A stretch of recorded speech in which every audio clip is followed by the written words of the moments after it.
Monsieur Denis Jeffrey, qui est professeur titulaire à la Faculté des sciences d'éducation de l'Université Laval et chercheur régulier au Centre de recherche interuniversitaire sur la formation et la profession enseignante, mieux connu sous l'acronyme CRIFPA.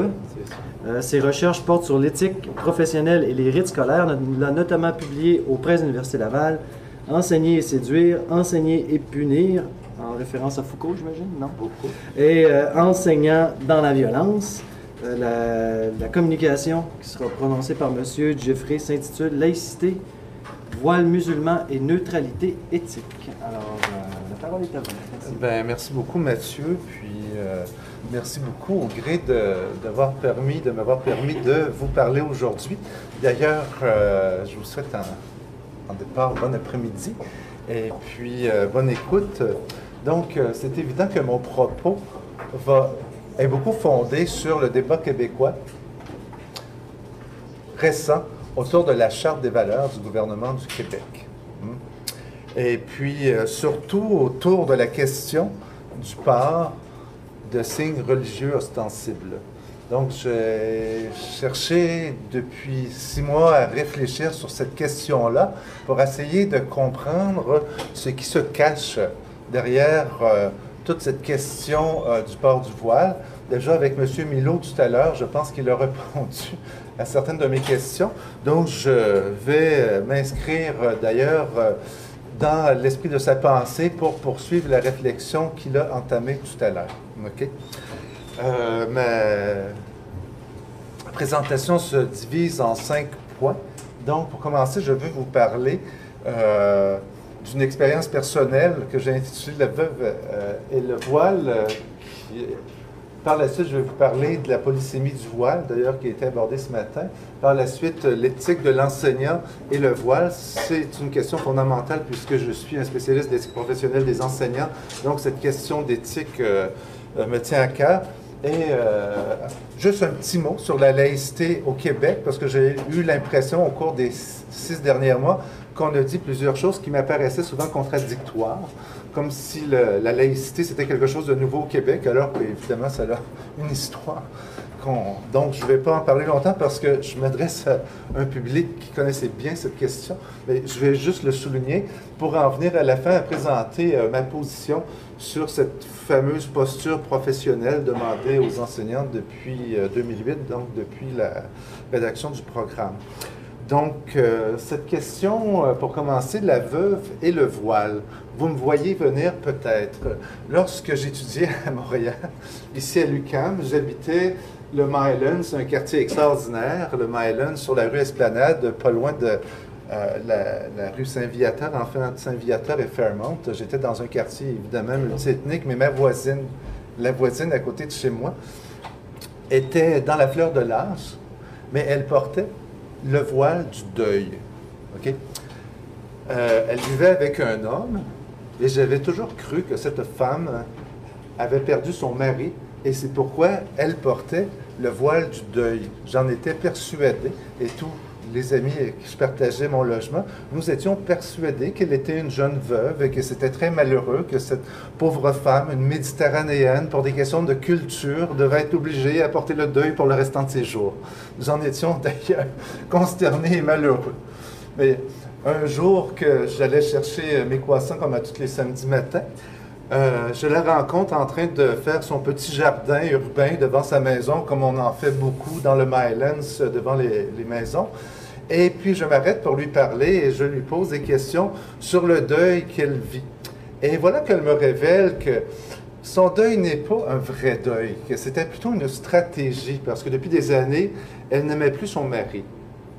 Et puis, pour éviter d'avoir une relation avec lui, donc, elle se trouvait toujours une bonne raison de porter le voile du deuil. Donc, elle trouvait toujours une raison, par exemple, un cousin lointain en Italie ou un oncle lointain venait de décéder, ce qui lui permettait toujours de porter son châle.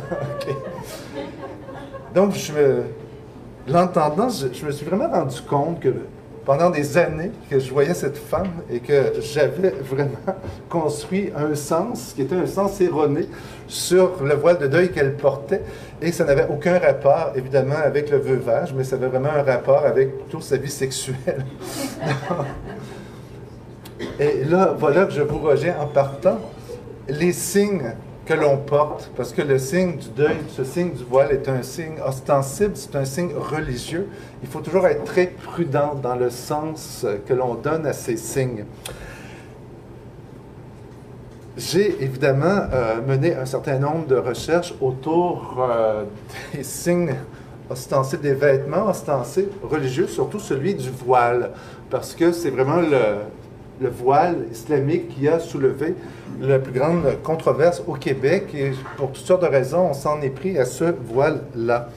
Donc, j'ai été lire plusieurs auteurs qui ont écrit des recherches, je dirais, extraordinaires, qui sont très bien faites, qui portent sur les différents sens, les différentes significations qu'on peut donner au voile islamique. Je vais essayer de suivre mon texte si vous le permettez, sinon je ne rentrerai pas dans mon temps.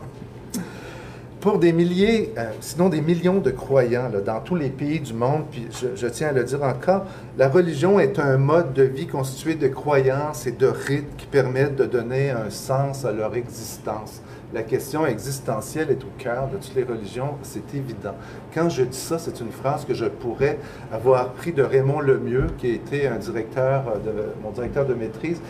Et pour lui, vous le savez, c'était très important cette question. La religion est une institution du sens. Et je pense qu'il faut toujours le répéter parce que souvent on l'oublie. C'est une question importante. Et pour plusieurs communautés de croyants, d'ailleurs, ce sens se matérialise, se cristallise dans des vêtements qui ont servi pour qu'ils puissent se reconnaître entre eux et pour qu'ils puissent aussi se faire reconnaître par les autres. Donc, le vêtement religieux, ce signe distinctif, est très important.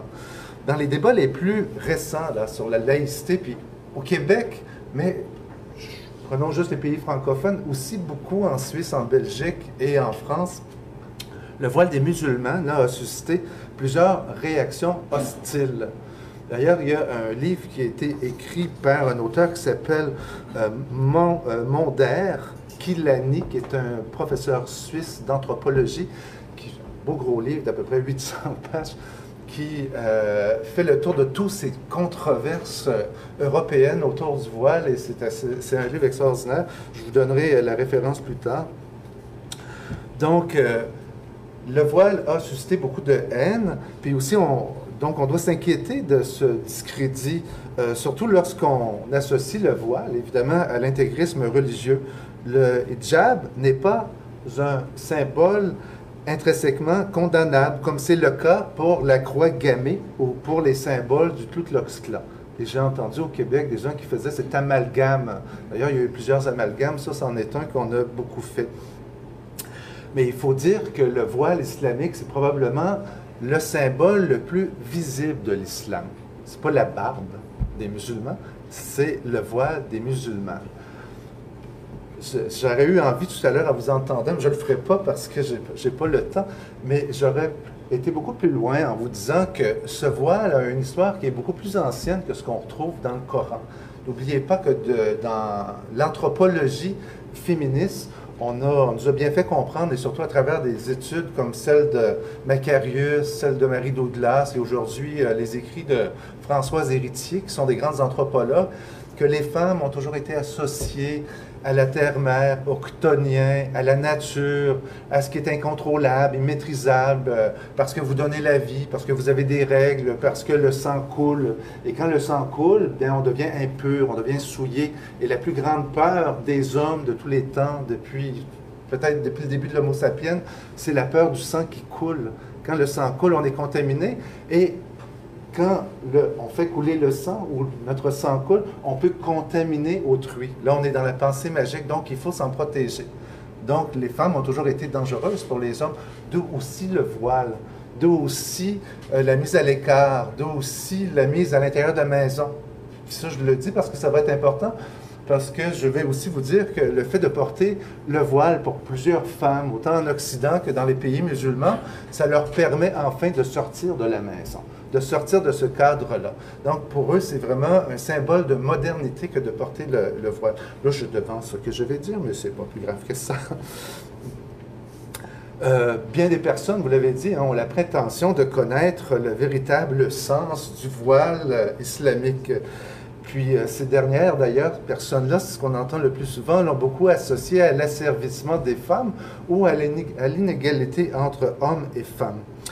Mais parmi tous les textes que j'ai lus, j'ai mis en perspective au moins 5 sens très différents pour lesquels des femmes musulmanes portent le voile.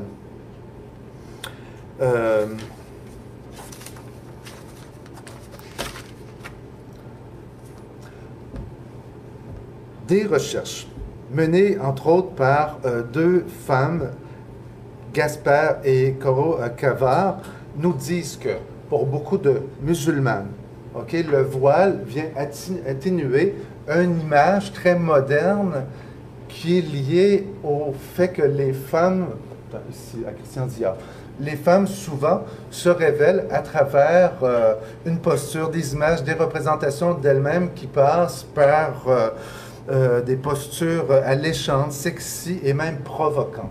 Donc, pour elle, c'est une façon de se protéger contre ces images-là. Elle n'adhère pas du tout à ce qu'on pourrait appeler une marchandisation du corps.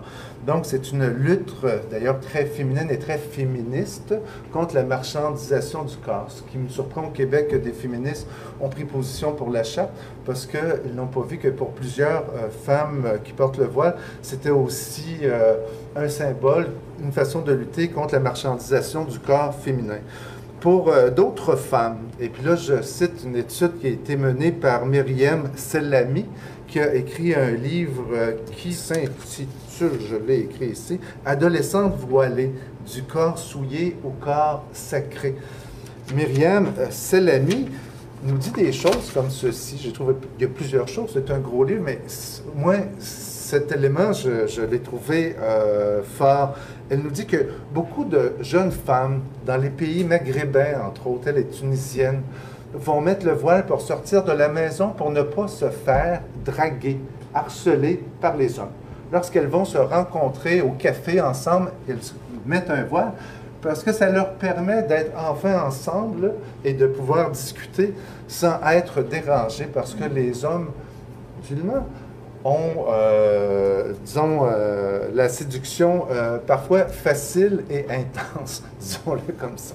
Donc, ça les protège. Sinon, c'est les mêmes jeunes filles disent qu'ils ne porteraient pas le voile, mais qu'il est préférable de le porter pour se protéger de la drague constante des hommes dans les pays maghrébins. Donc, c'est une forme de protection. C'est pas parce qu'elles veulent montrer qu'elles sont musulmanes, mais c'est vraiment un acte, un symbole social à ce moment-là, un symbole social de protection. Vu sous ce même angle, le voile permet aussi l'accès à la vie publique des femmes musulmanes, puisque le couvre-chef, sans ce couvre-chef, elles ne pourraient sortir de la maison. C'est un petit peu ce que je vous disais tout à l'heure. Donc, plusieurs femmes qui portent le voile dans l'espace public sont des professionnelles. Elles sont éduquées, elles sont urbanisées et avancent fermement, moi je dirais, vers le chemin de leur émancipation. Et puis, quand on lit les études là-dessus, beaucoup de femmes vont dire que notre émancipation va passer par le port du voile, ou sinon on ne peut pas sortir de la maison.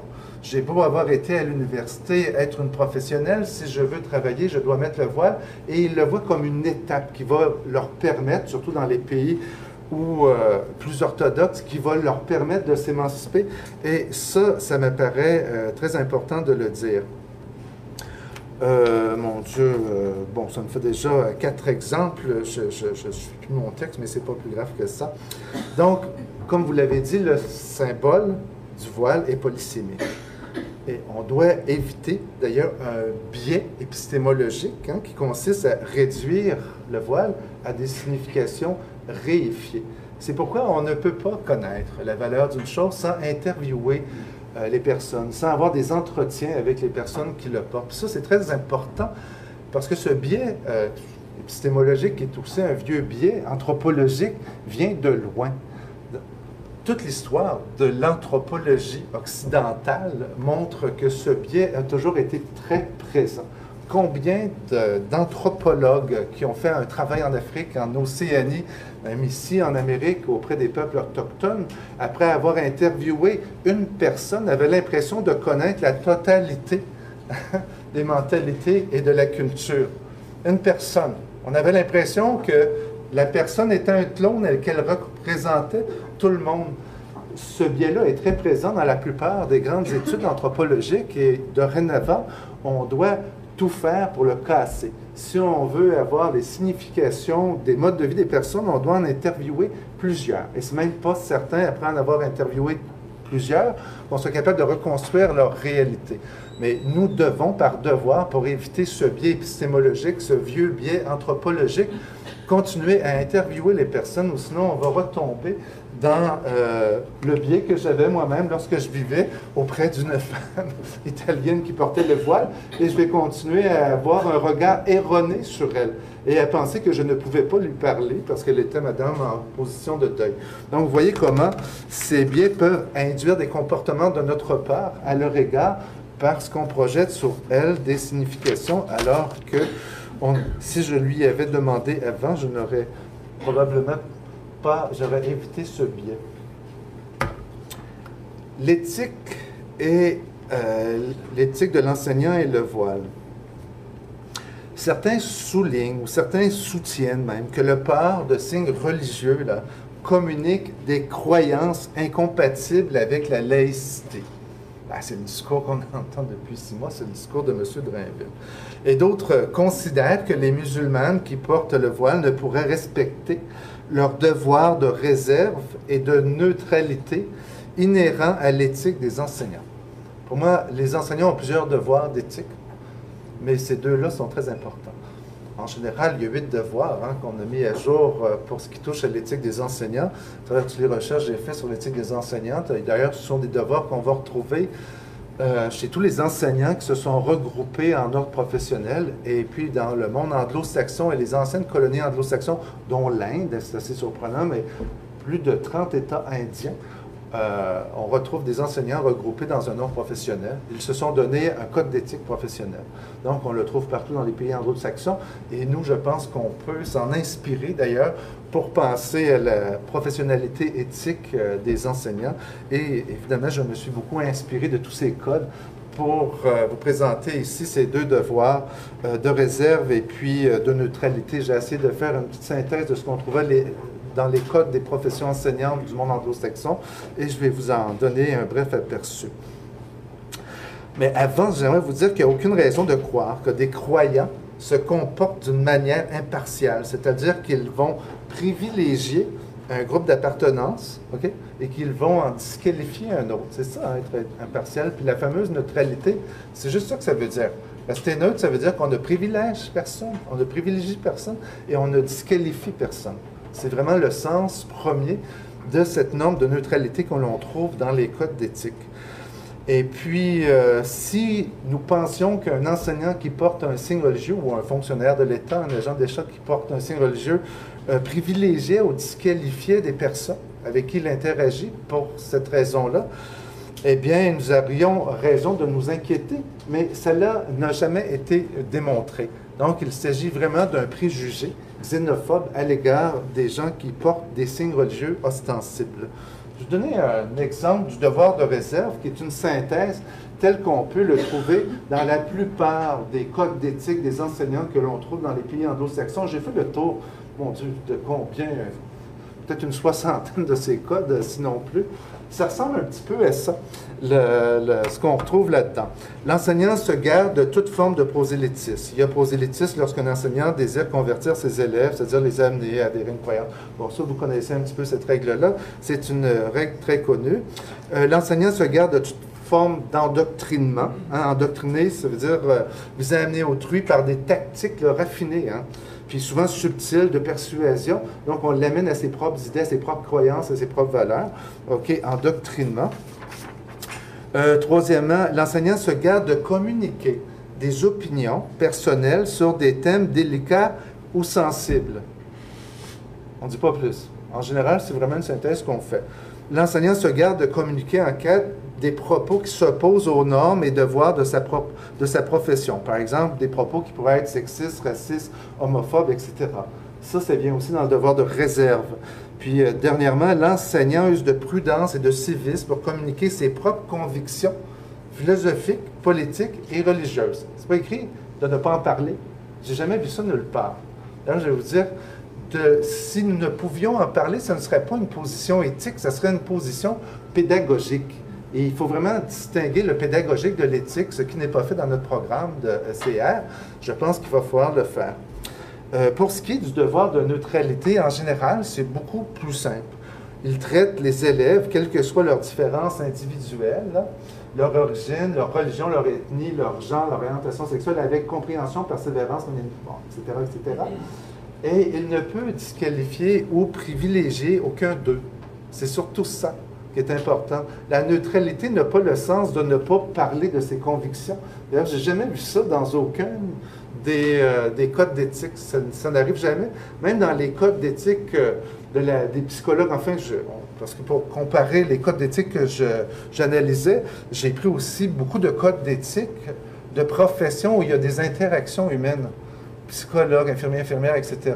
Donc, on ne retrouve pas non plus dans le devoir de neutralité cet aspect-là de ne pas parler de ses convictions, de ses valeurs, etc. Ce n'est jamais là. Donc, les nombreuses positions là, contre le port du voile dans la fonction publique, puis y compris dans le monde scolaire, témoignent souvent d'un argument là, qui consiste à prêter à un individu une mauvaise intention du seul fait de son appartenance religieuse. Vous connaissez cet argument, qui est un grand argument fallacieux. Alors ça, dans le programme, c'est super bien, parce qu'on amène les étudiants, les élèves, à bien connaître tous ces arguments qui sont les sophistes, les arguments fallacieux. On travaille beaucoup ça dans le programme. C'est très, très positif et intéressant. Donc, on connaît évidemment derrière cet argument-là un des principes caractéristiques du racisme. Hein, le racisme consiste tout le temps à prêter à une personne des mauvaises intentions ou des choses qu'elles n'ont pas faites. Si vous lisez, par exemple, l'histoire de l'antisémitisme depuis, mon Dieu, 2000 ans, ce n'est que ça. On pensait que les Juifs mangeaient les enfants, qu'ils les enlevaient, les enfants, et puis qu'ils les faisaient brûler. Enfin, il y a plein de choses qu'on fait. Donc, on leur prêtait toujours des mauvaises intentions, et ça servait de justification, évidemment, pour pouvoir les mettre à l'écart ou pour les exiler. Lorsqu'un enseignant obtient un permis d'enseignement, on doit d'emblée lui faire confiance. Puis, moi, je ne comprends pas pourquoi on ne ferait pas confiance à des enseignants qui sont dans une minorité religieuse, mais qu'on ferait confiance à tous les autres. On ne ferait pas confiance à des enseignants parce qu'ils sont, je ne sais pas, homosexuels, ou bien parce qu'ils sont noirs, ou bien parce qu'ils sont russes, ou parce qu'ils viennent d'un autre pays, mais qu'on ferait confiance en tous les autres. La confiance, ça ne peut pas être mis sur une échelle. Ou bien on fait entièrement confiance, ou bien on ne fait pas confiance du tout. Puis à partir du moment où on accorde le droit d'enseigner à un enseignant, bien on lui fait confiance à 100%. On ne pourrait pas lui faire juste confiance un petit peu, beaucoup ou à moitié. Ça ne se fait pas. Un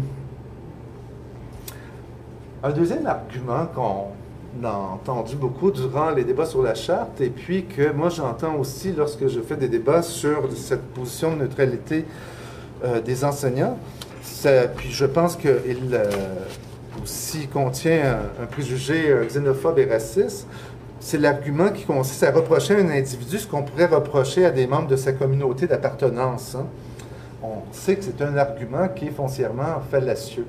Puis l'argument un peu inverse, OK, est aussi vrai, qui consiste à accuser un groupe du fait d'un manque d'un seul. Hein? Celle-là porte un voile, puis elle nous le dit, c'est une intégriste, donc c'est évident que là, par association, évidemment, on va penser que tout le monde porte le voile pour les mêmes raisons.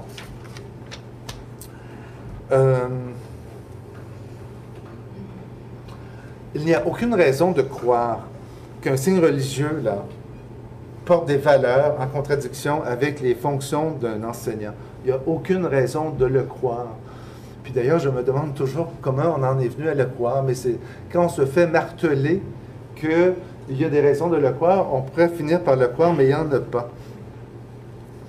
Puis dernièrement, bon, c'est toute la question de le foulard musulman porte des valeurs qui sont manifestes d'inégalité entre hommes et femmes. Je pense que M. Milot, tout à l'heure, en a discuté. Je ne reprendrai pas la discussion, mais il me semble qu'il y a une espèce d'obsession au Québec à cet égard-là.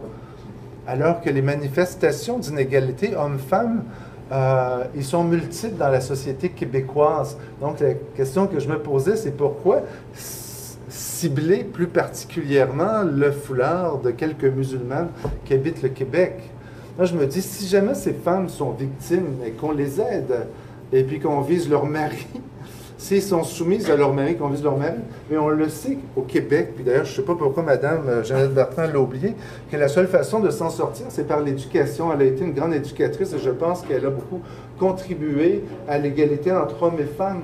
Et la seule façon de s'en sortir aussi, si jamais des femmes sont victimes d'une soumission de leur mari, parce qu'ils sont peut-être dans un patriarcat, dans un paternalisme, mais on va s'en sortir par l'éducation. Hein? On ne s'en sortira jamais en accusant ces femmes de porter les stigmates de l'inégalité homme-femme. Je vais assez vite, parce que la question de la laïcité, c'est une question qui est super importante, mais il faut surtout savoir que c'est une question qui a une très longue histoire. Si vous lisez là-dessus, je vous ramène surtout aux articles de Micheline Milot, qui a, je pense, très bien déblayé ce terrain-là, et elle nous montre que la laïcité commence déjà en 1774 avec l'Acte de Québec, mais je n'entrerai pas parce qu'il me reste très peu de temps et je préférais parler de cette position, je dirais, de la posture professionnelle que les enseignants doivent tenir. Mais la question de la laïcité, on doit considérer, à mon avis, au Québec, que c'est une question qui demeure ouverte. OK? C'est pas que la laïcité soit ouverte, mais c'est une question qui demeure ouverte, que notre laïcité, le processus de laïcisation est inachevé parce qu'il y a encore plusieurs questions qu'on doit se poser. Et puis, en général, si vous lisez les ouvrages de Bobéro et de plusieurs spécialistes, on va vous référer à ces trois grands principes de la laïcité auxquels j'adhère. J'aurais aimé les développer puis montrer qu'il y a peut-être quelques petites nuances qu'on peut apporter entre chaque, mais en général, ce sont des principes qui me semblent ressortir de la littérature qui porte sur la laïcité. Neutralité de l'État, c'est quelque chose de très important, mais tout le temps dans le cadre de la loi. Ça ne veut pas dire que l'État n'intervient pas quand, pour l'excision, les mariages arrangés, on est intervenu dernièrement pour la polygamie chez les Mormons. Donc, ça ne veut pas dire que l'État reste neutre puis on n'intervient jamais. L'État intervient, mais toujours dans le cadre de nos lois. Monsieur Drainville, lui, aurait abrogé la charte, aurait demandé une dérogation, c'est-à-dire pour pouvoir faire passer ses idées à ne pas faire. J'en viens à la fameuse posture. Je pense tout à l'heure, vous avez présenté, Nancy, ce paragraphe qui est très connu concernant la posture, et puis je vais finir là-dessus. Où on disait que les enseignants doivent conserver une position d'objectivité, d'impartialité. Mais moi, ce qui m'a toujours interpellé, c'est plus cette fameuse question où on dit qu'il doit s'abstenir, OK, de parler de ses convictions, de les exprimer. Bon, en partant, vous le savez, c'est impossible parce qu'un enseignant peut porter des signes religieux ostensibles. Donc, c'est comme évident que si vous portez le voile, vous pouvez le porter sans être musulman, mais la plupart des femmes qui portent le voile musulman, en général, sont musulmanes. Donc, les élèves à qui vous enseignez savent d'emblée que vous êtes musulman et vous pouvez aussi porter des signes catholiques ou des signes juifs. Cela c'est permis, et ce l'est encore et ça le sera assez longtemps parce que le gouvernement péquiste n'est plus au pouvoir présentement. Moi, j'ai toujours pensé que la formule est un petit peu maladroite, qu'elle aurait pu être formulée autrement.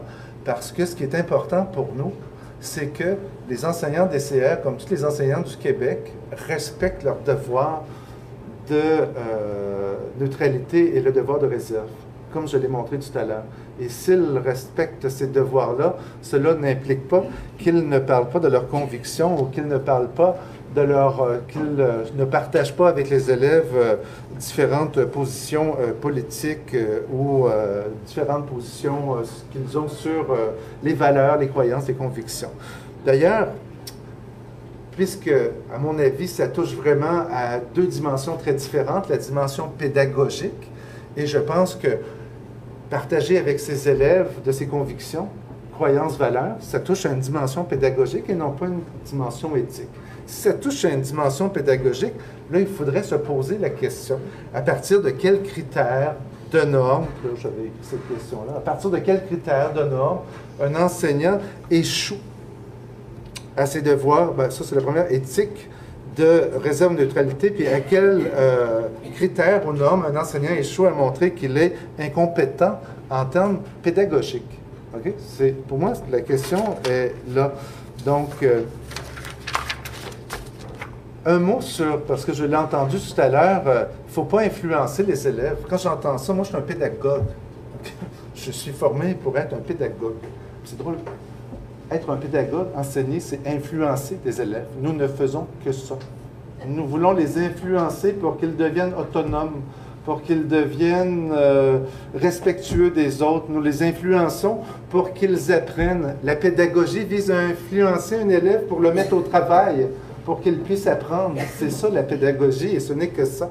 Nous passons notre temps à les influencer, mais pour qu'ils deviennent meilleurs, pour qu'ils grandissent, pour qu'ils s'accomplissent, pour qu'ils deviennent... Enfin, pour qu'ils apprennent. C'est ça la pédagogie. La pédagogie sans influence, c'est impossible.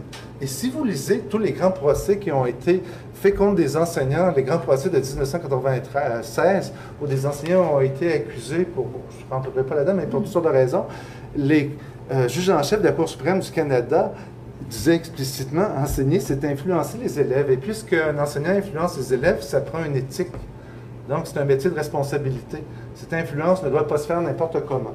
D'où un code d'éthique obligatoire pour les enseignants et d'où aussi des cours de pédagogie qui sont essentiels. Moi, tout à l'heure, ce matin, quand je vous disais c'est nécessaire et essentiel que dans les programmes, on parle de pédagogie, c'est parce que l'enseignement ne se fait pas n'importe comment.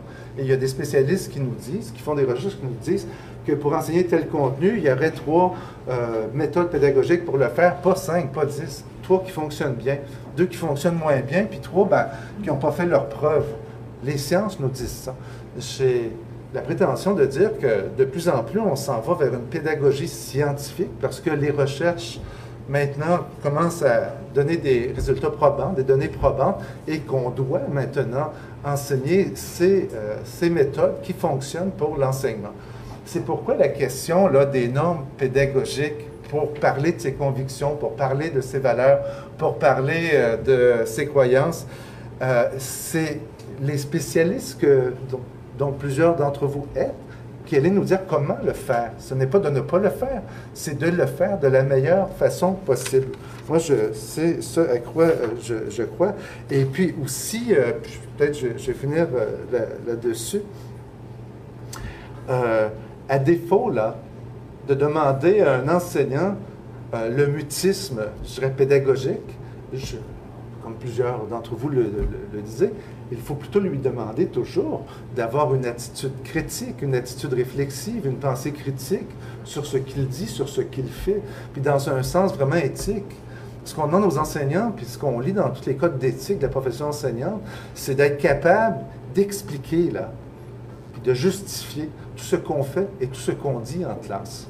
Puis on peut faire et on peut dire plusieurs choses. Mais il faut être capable de l'expliquer aux parents, aux enfants, aux directions d'école, puis à tout le monde en général. Ce n'est pas un acte gratuit. Si on ne peut pas expliquer ce qu'on est en train de faire lorsque on se révèle, lorsqu'on témoigne de nos convictions, on est dans un problème. On est vraiment dans un problème de professionnalité. On n'est pas des professionnels. Un professionnel sait tout le temps ce qu'il fait. C'est pourquoi cette question-là, pour moi, est foncièrement liée à une question pédagogique. Puis, je peux vous dire aussi, en terminant, que pour des enfants, c'est tellement important de savoir qu'un enseignant a des vérités à lui, qu'il croit en quelque chose, que quelque chose en quoi il espère, qui donne un sens à sa vie. Moi, je ne pense pas, comme c'est écrit dans le rapport Taylor-Bouchard, puis je lisais encore avant-hier un texte de M. Bouchard, où il disait qu'il ne faut pas influencer les élèves. Si on lui révèle nos croyances, ça va l'influencer, ça ne fonctionne pas comme ça. Si ça peut l'influencer sur quelque chose, c'est de croire que des personnes, enfin, qui ont trouvé un sens en leur vie, ça va bien, ils ont la joie de vivre, ils sont dans un bonheur, un certain bonheur, c'est ça qu'on leur, je dirais, c'est ça qu'on leur, comment le dire, c'est ça qu'on leur communique quand on leur parle du sens à notre vie. N'oubliez pas que le Québec fait encore partie des pays où il y a énormément de suicides chez les jeunes, où il y a énormément de jeunes garçons qui décrochent, puis souvent c'est lié au sens à la vie, évidemment. Donc, si vous êtes une personne qui vivez bien votre sens à la vie, ce que vous allez témoigner, c'est que ça va bien. Et c'est pas... le sens lui-même, mais c'est le fait que vous avez un sens que vous donnez à votre vie qui compte. Et moi, c'est ce que je retiens beaucoup lorsque j'ai enseigné au secondaire. C'est vraiment ce que je vivais avec les jeunes. Quel que soit le sens que je donnais à ma vie, c'est le fait que j'aie un sens à ma vie, puis que ça aille bien dans ma vie, ils trouvaient ça extraordinaire. Et c'est pas parce que j'étais catholique ou j'étais autre chose, mais c'était ça qui leur parlait le plus. Donc, c'est pourquoi il faut faire attention en se disant, moi, je ne leur parle pas du sens que j'ai. Moi, je pense que oui, à l'intérieur, évidemment, de normes, de structures pédagogiques, on peut le faire. Puis, évidemment, aussi à l'intérieur d'un cadre éthique, en respectant son devoir de réserve et son devoir de neutralité dans le sens que je l'ai dit là, et non pas dans ce qui est écrit dans le programme. Neutre veut dire ne pas parler de ses convictions. Neutre veut dire ne pas disqualifier et ne pas avantager. C'est vraiment le sens éthique de cela. Donc, j'ai assez parlé, je vais m'arrêter ici. Merci beaucoup de votre écoute.